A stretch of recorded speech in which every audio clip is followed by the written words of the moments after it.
In this video, I'll take a look at this Canon FD 50mm F1.8 film camera lens.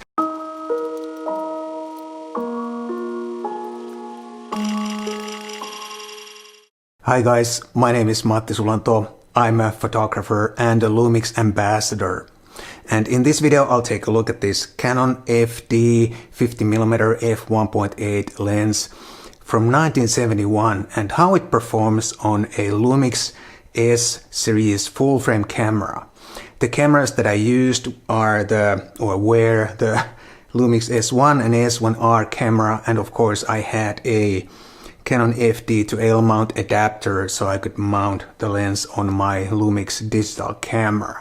And this lens is on loan from camerastore.com, but they are not sponsoring this video in any way. They are just kind enough to let me borrow some of the film cameras and old lenses to make these videos. And I know the owners, and that's why I like to give them a shout out in my videos.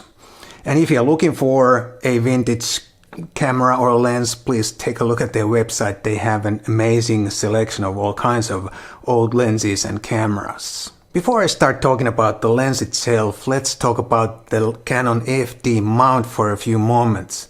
The FD mount ran from 1971 to 1987. That's only 16 years, which is not a long lifetime for a camera mount. The FD mount was based on Canon's previous FL mount, and the FL and FD mounts are partly compatible, but the FD mount has some more advanced features like wide open light metering, which was not on the FL mount. You had to use stop down metering, which is not very practical. The FD mount is slightly different from most other lens mounts because when you mount the lens on your camera, you don't turn the lens, you turn the ring around the lens to lock the lens in place. And if you've never used the FD mount before, it can feel a bit tricky, but once you get used to it, it's like any other lens mount and very easy to use. And now let's finally talk about this lens. This is the first FD 50mm f2.8 version, and this is from 1971. And there are at least two FD versions of this lens which have the same optical formula, and then there is at least one later FDN version of this lens which is black and more plasticky, and that later plasticky version uses Canon's FDN mount, which is fully compatible with the FD mount, but it has a more traditional mounting method where you turn the lens instead of the ring around the lens. And the price for this lens when it was new was 14,800 yen in Japan. And if I use the current exchange rate, that would make it around 117 euros. But I guess if you really want to transfer or translate it to today's money, you have to multiply that by about 5.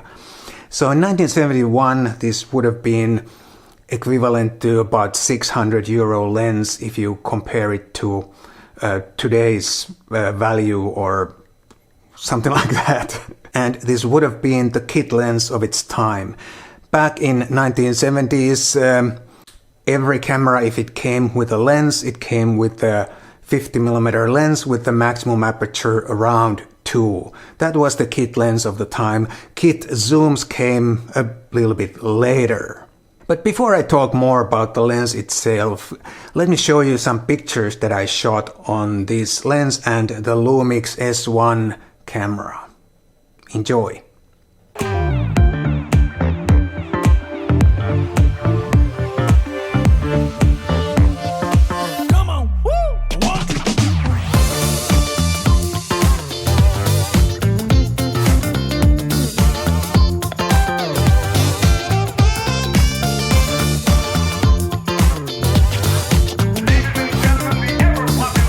I hope you enjoyed those pictures, and I have another set later in this video, so some more pictures are coming. And now let's talk about this lens a bit more.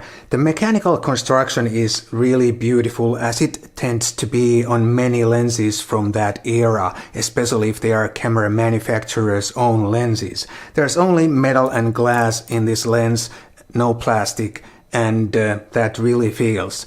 This lens also feels a little bit heavy for its size. This weighs in at about 285 grams, even though this is quite compact lens. The filter size is 55 millimeters. The focus ring is super smooth, and it does have these nice fully mechanical stops at both ends of the focusing scale. The aperture ring, it has this little bit rattly noise that's common to many Canon FD lenses, but the ring itself feels very solid and the clicks are at half-stop intervals. These early lenses have this green circle at the end of the aperture scale, and whenever you want to use the shutter priority mode on your Canon camera, then you turn the lens to the green circle position. Later FD lenses have a letter A in the place of the circle, and the aperture ring also locks to that A position. This doesn't have any lock, this early version of FD lens. The optical construction is 6 elements in 4 groups, which was pretty standard formula back then for a lens like this. The maximum aperture is f1.8 and the minimum aperture is f16. The later FDN version goes all the way to f22, but I don't see much sense in that f22 because the diffraction softens the image a lot on any lens at f22. The minimum focusing distance is 0.6 meters, which is pretty normal for a normal lens like this.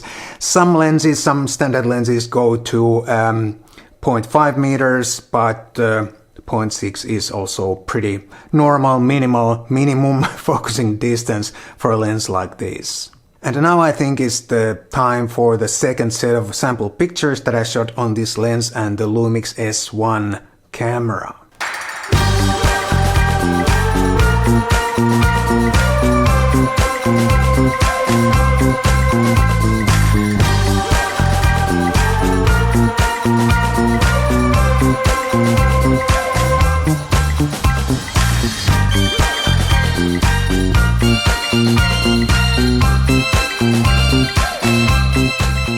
I hope you enjoyed also this second set of pictures, and also remember to subscribe and like the video if you haven't already done that.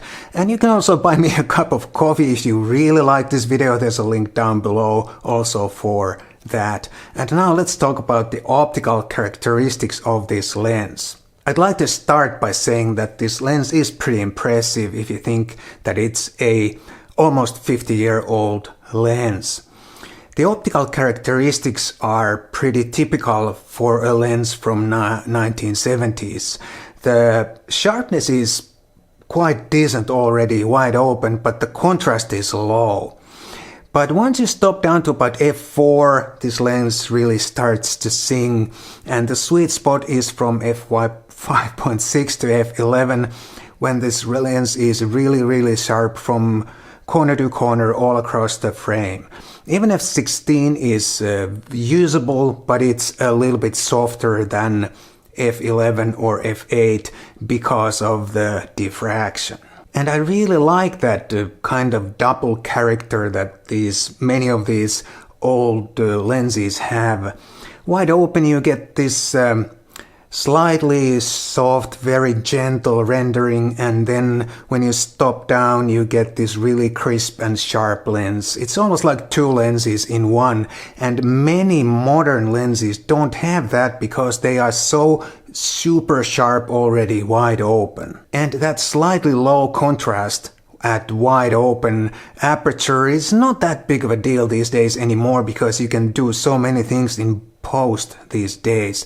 You can increase contrast, clarity, and sharpening, so you can make it look more contrasty and sharper than it actually is if you want to do so. The bokeh is also quite smooth, not the best bokeh there is, but it still looks quite pleasing most of the time. And I don't see much chromatic aberrations. I see some longitudinal chromatic aberrations, but not much or something that would distract the viewer too much. And there's a tiny bit of barrel distortion, which doesn't show in all pictures, but if it really distracts you, it's really super easy to correct in post. The price for a lens like this is around 50 euros or US dollars, give or take, depending on the condition of the lens. This particular lens that I have on loan from camerastore.com,